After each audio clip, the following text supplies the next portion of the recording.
एक गांव में नारायण नाम का चिकन पकोड़े वाला रहता था। उसे दो बेटियां हैं।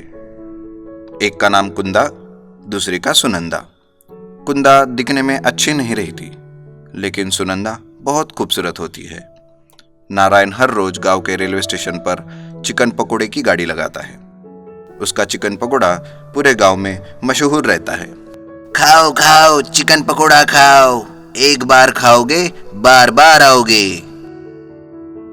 अरे नारायण जी, आपका चिकन पकोड़ा तो दुनिया का सबसे अच्छा चिकन पकोड़ा है। सब आपके प्यार का फल है भाई। आपकी वजह से मैंने चिकन पकोड़ा बनाने लगा। लेकिन एक दिन नारायण की मृत्यु हो जाती है और उनकी बीवी बीमार हो जाती है। माँ की बीमारी में काफी खर्च होता है। फिर एक दिन उनकी बेटी कुंदा बोलती है, सुनो सुनंदा, क्यों ना हम बाबूजी की गाड़ी को दोनों मिलकर चलाएं? इससे पैसे भी आएंगे और माँ का इलाज भी कर पाएंगे। हाँ, तुम्हारा सुझाव तो अच्छा है, लेकिन एक शर्त पर। क्या शर्त है सुनंदा? देखो कुंदा, मैं दिखने में बहुत सुंदर हूँ। तुम्हारे जैसे काली कलोटी नहीं हूँ। मैं चिकन पकोड़ा बनाऊंगी तो सारे लोग मेरी सुंदरता देख के दौड़े दौड़े चले आएंगे खाने के लिए, समझी? इसलिए चिकन पकोड़ा मैं ही बनाऊंगी। ठीक है, तुम चिकन पकोड़ा बनाओ और मैं बाकी के काम करती हूँ। तो ठीक है, कल से हम दोनों काम करेंगे। कुंदा और सुनंदा दोनों बहनें मिलकर चिकन पकोड़े की गाड़ी लगाते हैं। अरे, तुम नारायण जी की बेटियां हो ना? जब तुम्हारे बाबूजी जिंदा थे, मैं हर रोज चिकन पकोड़ा खाने के लिए यहाँ आता था। मुझे बहुत पसंद है तुम्हारा चिकन पकोड़ा। दो बेटा, एक प्लेट मुझे भी दे दो। कुंदा, जरा एक प्लेट लो जल्दी से, और चाचा जी को एक प्लेट चिकन पकोड़ा दे। आदमी चिकन पकोड़ा खाता है, लेकिन कुछ गड़बड़ होती है और वो बोलता है, अरे अरे, ये क्या बनाया तुम दोनों ने? चिकन पकोड़ा कभी ऐसा होता है क्या? इससे अच्छा तो नहीं खाता था मैं। राम राम राम राम, दोबारा कभी नहीं आऊंगा मैं यहाँ पे। क्यों चाचा जी, क्या हुआ? कुछ गलत हुआ क्या? अरे, ये चिकन पकोड़ा बिल्कुल भी अच्छा नहीं लग रहा। स्वाद में तो बहुत ही बेकार लग रहा है। तुम्हारे बाबूजी जैसे बनाते थे, ये बिल्कुल भी नहीं है वैसा। अरे कुछ नहीं हुआ कुंदा, ये चाचा कुछ भी बोल रहे हैं। इनका दिमाग खराब हो गया है। अरे सुनंदा, तुम ये क्या बोल रही हो? ग्राहक है वो, अच्छे से बात करो आप उनसे। अरे जाओ जाओ, मुझे मत सिखाओ, मैं अच्छी तरह से जानती हूँ कैसे बात करना। शाम को दोनों घर वापस आते हैं। क्या हुआ बेटा? दोनों बहुत उदास दिख रही हो। हाँ माँ, आज का दिन तो बहुत ही खराब रहा। ज्यादा ग्राहक नहीं आए और पैसे भी नहीं मिले आज। क्यों बेटा, ऐसा क्या हुआ? अरे कुछ नहीं हुआ माँ।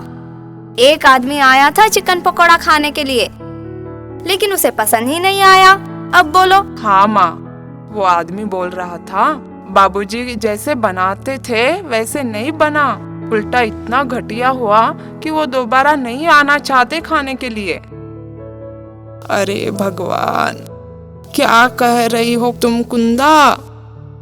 ऐसे कैसे होगा? अरे कुछ नहीं माँ, उस एक आदमी को पसंद नहीं आया तो क्या सारे लोगों को पसंद नहीं आएगा? चिंता मत करो, कल तो मैं और भी सुंदर दिखकर लोगों को आकर्षित करूंगी। फिर देखना मेरा कमाल। माँ और कुंदा एक दूसरे की तरफ देखती है और सर पर हाथ रखती है। दूसरे दिन दोनों बहनें जाती है और चिकन पकोड़ा बनाने की तैयारी करते हैं। अरे सुनंदा, आज मैं बनाती हूँ चिकन पकोड़ा। अरे तुम रहने दो, तुम बनाओगी तो तुम्हें देखकर ही लोग भाग जाएंगे। खाने की तो दूर की बात है। ठीक है, लेकिन जरा ध्यान से बनाओ। पता है ना कल क्या हुआ? हाँ हाँ हाँ, पता है। 10 बार मत बताओ। वैसे भी मैं चिकन पकोड़ा अच्छा ही बनाया था। उस आदमी का ही मुंह खराब था।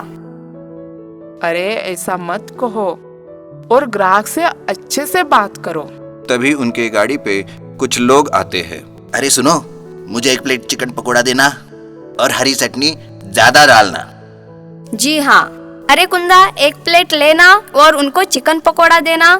ठीक है सुनंदा। अरे छी, ये क्या दिया तुमने? ये बिल्कुल भी अच्छा नहीं है। जी क्या हुआ, कुछ गलत हुआ क्या? अरे ना इसमें नमक है, ना तीखा है और ना ही कोई मसाले है ढंग के। कोई ऐसा बनाता है क्या चिकन पकोड़ा? अरे ये तो सिर्फ अपने चेहरे को दिखाकर हमें आकर्षित कर रही है। इसे कोई चिकन पकोड़ा वगैरह बनाना नहीं आता। चलो यहाँ से, हम कुछ और खाते हैं। ऐसा कहकर सारे लोग उनकी गाड़ी से चले जाते हैं।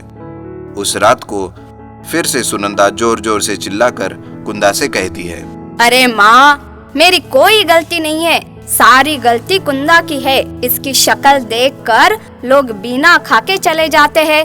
कुंदा बेचारी चुपचाप खड़े रह के सुनती रहती है। अरे बेटा कुंदा, तुम ऐसे नाराज मत हो। एक काम करो, कल से तुम चिकन पकोड़ा बनाना और सुनंदा बाकी के काम करेगी। ठीक है, लेकिन माँ, सुनंदा तो मुझे बनाने नहीं देती, फिर मैं कैसे करूँगी? सुनो सुनंदा, कल से चिकन पकोड़ा कुंदा बनाएगी और तुम बाकी के काम करोगी, समझे तुम? अरे माँ, ये अपनी काली कलूटी शक्ल लेके चिकन पकोड़ा बनाएंगी तो जिन्हें आना है वो भी नहीं आएंगे खाने के लिए। तुम इस बात की चिंता मत करो, जो काम तुम्हें दिया वो ठीक से करो बस। ठीक है, मुझे क्या पड़ी है, तुम दोनों ने ठान लिया है गाड़ी बंद करवाने का, तो वही सही है। दूसरा दिन आता है। आओ आओ, गर्मा गर्म चिकन पकोड़ा खाओ। एक बार खाओगे तो बार बार खाओगे। आओ आओ, गर्मा गर्म चिकन पकोड़ा खाओ। ऐसे चिल्लाने से कोई आता है क्या? लेकिन तभी एक आदमी उनके दुकान पे आता है। सुनो, 1 प्लेट मुझे खाना है, लेकिन मैं पैसे तभी दूंगा जब चिकन पकोड़ा अच्छा लगेगा। अगर मंजूर है तो दो, नहीं तो मत दो। जी हाँ, कोई बात नहीं, आप खाओ पहले, पैसे कहीं भागे नहीं जा रहे। ठीक है, दे दो 1 प्लेट। आदमी चिकन पकोड़ा खाता है और बहुत खुश हो जाता है। अरे वाह, ऐसा चिकन पकोड़ा मैंने आज तक नहीं खाया। वाह, मजा आ गया। अरे कुंदा, तुम्हारे हाथ में तो जादू है, जादू। क्या कमाल का चिकन पकोड़ा बनाया है तुमने। वाह वाह, मजा आ गया। मुझे 1 प्लेट और देना। उस आदमी की बातें सुनकर काफी सारे लोग गाड़ी पे भीड़ करते हैं और कहते हैं हमें भी दे दो। वो भीड़ देखकर सुनंदा एकदम हैरान हो जाती है और चुपचाप कुंदा को देखती रहती है। लोग भी कुंदा की बहुत तारीफ करते हैं। फिर उस दिन से रोज कुंदा चिकन पकोड़ा बनाती है और काफी सारे पैसे जमा करके माँ का इलाज भी करती है। दुर्गापुर गांव में एक दिन एक बैंक का ऑफिसर आया और गांव के सरपंच से मिलकर उसने सरपंच को एटीएम मशीन लगाने की पहल की। सरपंच ने भी गांव में बैंक ना होने के कारण गांव वालों को होती परेशानी को ध्यान में रखकर एटीएम के प्रस्ताव को मंजूरी दी। कुछ ही दिनों में एटीएम का उद्घाटन गांव के सरपंच के हाथों कराया गया। लेकिन एक समस्या आ गई थी कि एटीएम की चौकीदारी के लिए कोई आदमी चाहिए था, जिस पर सरपंच ने बैंक ऑफिसर से कहा, ऑफिसर साहब, एटीएम तो लग गया, लेकिन चोरी चकारी को देखकर इस एटीएम की चौकीदारी के लिए भी कोई आदमी नियुक्त कीजिए। बैंक ऑफिसर ने कहा, ठीक है सरपंच जी, मैं वापस ऑफिस जाता हूं और कल ही एक चौकीदार यहां पर नियुक्त करता हूं। दूसरे ही दिन एक चौकीदार एटीएम मशीन के पास आया और वह चौकीदारी करने लगा। थोड़े ही देर में गांव का एक आदमी सचिन वहां आता है और कुछ रुपए निकाल लेता है और बोलता है, ये गांव में एटीएम लगवाकर सरपंच जी ने हमारा बहुत ही भला किया और साथ ही चौकीदार भी लगवा दिया। कितनी अच्छी बात है, वाह वाह। ऐसे ही रोजाना लोग एटीएम मशीन में आकर पैसे निकालने लगे। तभी एक दिन प्रशांत नाम का एक आदमी एटीएम से पैसे निकालता है और देखकर चौंक जाता है। अरे ये क्या हुआ? ये नोट तो नकली है। अरे चौकीदार भैया, जरा देखो इधर, ये नोट तो नकली है। तभी चौकीदार कहता है, साहब, मुझे कुछ नहीं पता इसके बारे में। आप चाहे तो गांव के सरपंच जी से इसके बारे में बात कर सकते हैं। ठीक है बोलकर प्रशांत वहां से चला जाता है।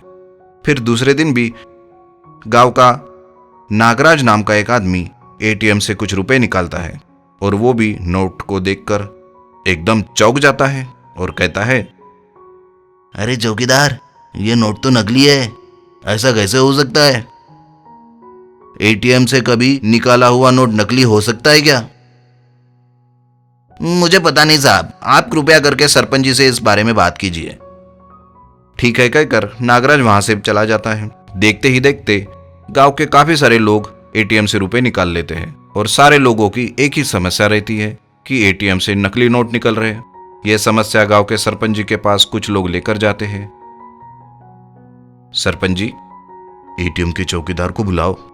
थोड़ी देर में चौकीदार आ जाता है। सरपंच कहते हैं, अरे चौकीदार, ये क्या हो रहा है? एटीएम से नकली नोट निकल रहे हैं, सभी गांव वाले कह रहे हैं, ऐसा कैसे हो सकता है?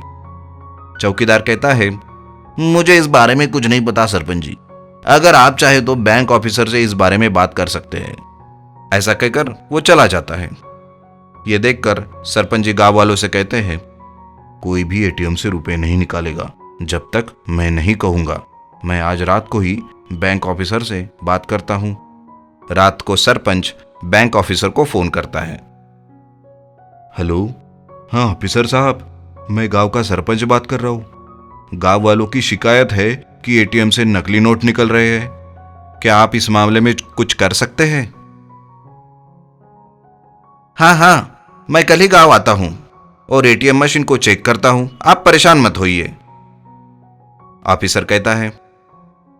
दूसरे दिन गांव के कुछ लोग और सरपंच एटीएम मशीन की तरफ जाते हैं और देखते हैं कि एटीएम मशीन वहां नहीं है और चौकीदार भी गायब है। ये देखकर सरपंच बैंक ऑफिसर को फोन लगाते हैं, लेकिन उनका फोन भी बंद आता है।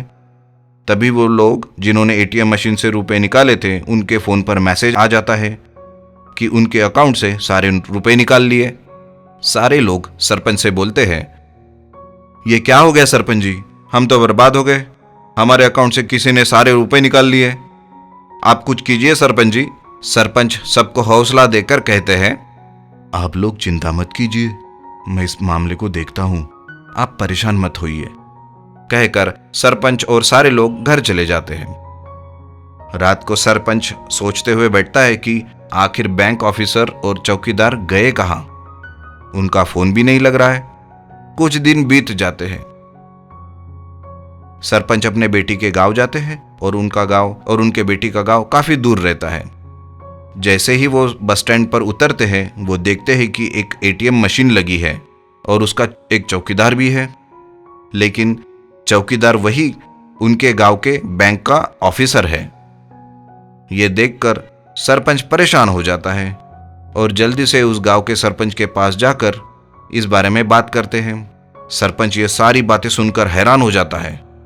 वो कहते हैं, अरे बाप रे, गांव में काफी लोगों ने उस एटीएम से रुपए निकाले हैं।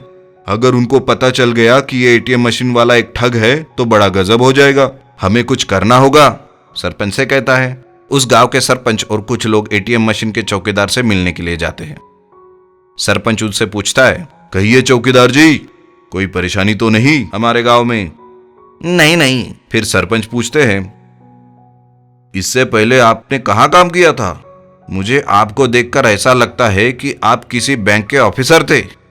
इस सवाल से चौकीदार एकदम हड़बड़ा जाता है और कहता है, मैं तो अभी अभी नौकरी पर लगा हूं साहब, इसके पहले मैंने कभी कहीं काम नहीं किया। तभी गांव के लोग उसे पकड़ लेते हैं। सरपंच पूछते हैं, सरपंच जी, बाहर आइए, देखिए बैंक ऑफिसर यही है ना? सरपंच जी बाहर आते हैं। अब सब सच बताएगा या फिर कर दूं लोगों के हवाले? नहीं, ये लोग मुझे मार डालेंगे, मैं बताता हूं। दरअसल मैं ही वो चौकीदार और बैंक का ऑफिसर भी मैं ही हूं।